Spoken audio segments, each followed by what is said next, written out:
ലൈംഗിക പീഡന കേസിൽ രാഹുൽ മാങ്കൂട്ടത്തിന്റെ ജാമ്യാപേക്ഷയിൽ വാദം അടച്ചിട്ട മുറിയിൽ വേണമെന്നാണ് പ്രോസിക്യൂഷൻ ഇപ്പോൾ ആവശ്യപ്പെട്ടിരിക്കുന്നത്. സിജോ വി ജോൺ വിവരങ്ങൾ നൽകും. സിജോ, ഇന്നിപ്പോൾ രാവിലെ രാഹുൽ മാങ്കൂട്ടത്തിലും ഇതേ ആവശ്യം കോടതിക്ക് മുന്നിൽ വെച്ചതല്ലേ?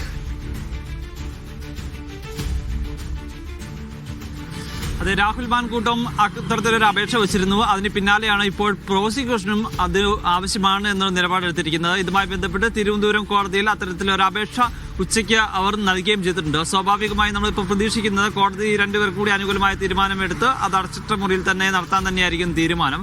അതിന്റെ പ്രധാനപ്പെട്ട കാരണമായി പറയുന്നത് ഡിജിറ്റൽ തെളിവുകൾ ഉൾപ്പെടെ ഇതിന്റെ വാദത്തിനെതിരെ പരിഗണിക്കും. അതിന്റെ ഓഡിയോ സന്ദേശങ്ങളുണ്ട്, മറ്റ് വീഡിയോ ദൃശ്യങ്ങളുണ്ട്. അത്തരം കാര്യങ്ങളൊക്കെ പരിശോധിക്കുമ്പോൾ അത് ഓപ്പൺ കോടതിയിലായാൽ ഇത് പുറത്തു പോകാനുള്ള സാധ്യതയുണ്ട്, ഇതിന്റെ വിവരങ്ങൾ പുറത്തു പോകാനുള്ള സാധ്യതയുണ്ട്. അതുകൊണ്ടാണ് ഇത് അടച്ചിട്ട മുറിയിലേക്ക് മാറ്റണമെന്ന് ആവശ്യപ്പെട്ടിരിക്കുന്നത്. എന്തായാലും നാളെയായിരിക്കും ഇക്കാര്യത്തിൽ ഒരു കോടതി തീരുമാനമെടുക്കുക.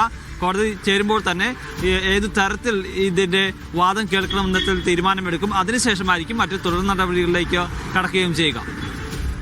ശരി, സിജോ വി ജോണാണ് വിവരങ്ങൾ നൽകിയത്. ഈ കേസുമായി ബന്ധപ്പെട്ട് രാഹുൽ മാങ്കൂട്ടത്തിന്റെ ജാമ്യാപേക്ഷയിലെ വാദം അടച്ചിട്ട മുറിയിൽ വേണമെന്ന് രാഹുൽ നേരത്തെ ആവശ്യപ്പെട്ടിട്ടുണ്ടായിരുന്നു. പ്രോസിക്യൂഷനും സമാനമായ